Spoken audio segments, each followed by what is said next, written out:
Hello, Internet friends. Welcome back once again. Thank you for joining me today. I want to talk about being okay with things feeling a little bit easier from time to time. We definitely get in this mentality, in this mindset, especially when we're highly driven people, especially when we're passionate and we're wanting progress and just want to kick down the doors and always be working as hard as we possibly can. Remembering that there are times where it is appropriate to take a step back and to shift your focus appropriately. And so that's what we're going through right here. If you guys watched the last video, you saw that we're finishing up kind of the end of that last training block with a kind of pseudo testing week where the weights were pretty heavy, the volumes were getting lower and lower, and I was doing occasional plus sets at the end of some of my workouts. And here we are back to an intro block type thing to start accumulating more volume again, trying to induce that fatigue overload and starting easier so that we have somewhere to go. And I've experienced this with a couple of my clients who I'll give them an intro block, I'll give them a new week of training after going through something that's pretty intense or pretty heavily stressful on their life. Even if the weights aren't all that crazy, or even if the volumes aren't all that crazy, some matter of it, some aspect was pushing them pretty hard. And so sometimes it's appropriate to do a reset. And it's appropriate sometimes to do a reset before you hit the plateau. One of the best ways to avoid hitting plateaus is to predict when they're coming. If things have been going really well for a while, it might be a good time to say, all right, realistically, how much further can I keep pushing this pace before it's going to force me to reset? And so sometimes it's better to take the smart decision and say, all right, well, if I take some things down, I give myself a place to kind of build from again, I can push a little bit further than I might have been able to before, where I might have gotten stuck just because of the time constraints that happen. Your body can only really progress so quickly, and sometimes it's intelligent to give it enough of a break, or at least a little bit more room to go through some of those adaptive processes. So here you're seeing a 4x4 at 480. This is definitely not anywhere close to the loading that I was handling in the last training block, but we have increased my training maxes on my deadlift and my squat slightly. We're holding the bench training max solid, and this is something else that I want to talk about. It's something that I run into with my clients from time to time, where they say, "Oh, I really want to increase this training max by 20 pounds or by 10 kilos or whatever it ends up being," and say, "Well, maybe we can increase it by a little bit." Something to consider is a lot of the time when you're doing these sorts of programming things, if you have a coach who is monitoring what you're doing, it is less important to worry about what that training max is, because the intensities you work with are going to be relative to the difficulty that you're working with.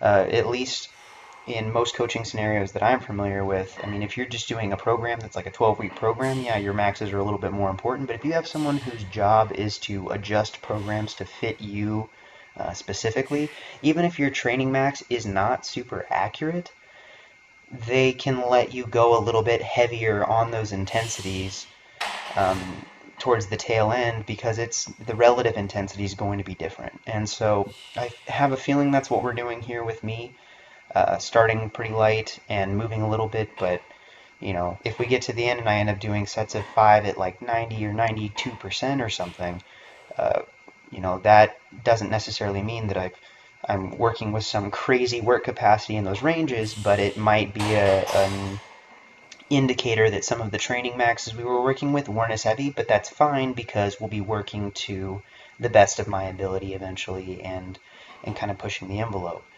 That being said, this first week has been so far pretty darn smooth, pretty darn easy, and definitely encouraging. Sometimes it's exciting to have these weights that did feel heavy-ish at one point start to feel a little bit lighter, and to focus much more on making sure that your technique is ingrained. If you're constantly pushing the envelope, thank you, my Russian brethren, if you're constantly pushing the pace and trying to overload yourself every single time and never giving yourself any room to grow, you might see something happen like the techniques start to break down over time, because you go from trying to be perfect in the set and trying to constantly improve your technique to where it becomes necessary when the loading gets so intense or the volume is so intense that you have no other choice but to just try and survive the workouts or survive that progression.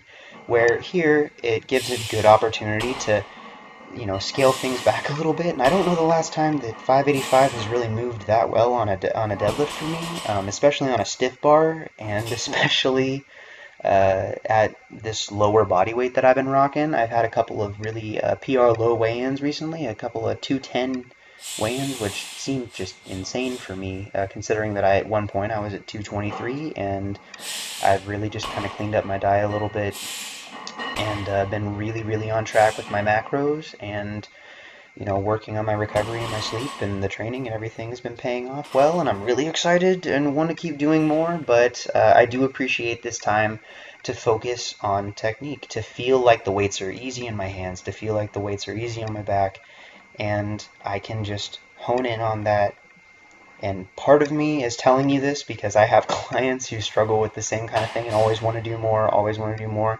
And part of it's to convince myself, because it takes every bit of self-control when things feel this good and feel this easy to not just turn into a cheeky little son of a biscuit and try to just go hyphy and try to do something crazy. I felt like I could have taken that fourth set of 585 on the deads for something ridiculous like 12 reps. I felt like I could have taken that set of 280 bench press for a set of 10 reps. I felt like I could have taken some of those 480 squats for 10 or 12 reps, but I also would hate that because reps on squats make me just sad and and my lungs hurt and I don't like it. But it's an exciting time to feel like that, and I know it's not going to last forever. I know it's not going to very likely last for too long, because as we start progressing again, the workouts are going to start getting more and more difficult once again.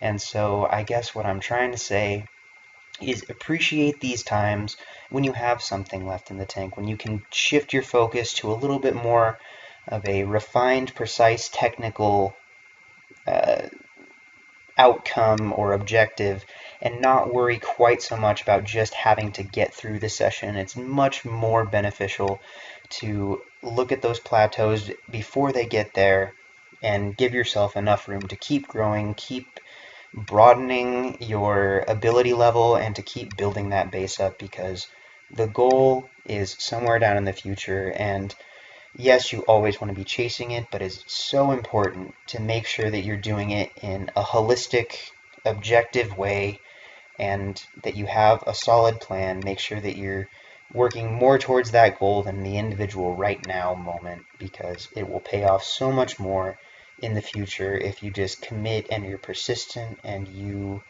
work really hard in a dedicated, disciplined fashion. So thank you guys for watching. I hope you enjoyed the video. I will have the next one up very soon. And yeah, once again, thank you for all the continued support. I will talk to you later, and I hope you're having a great night. Bye.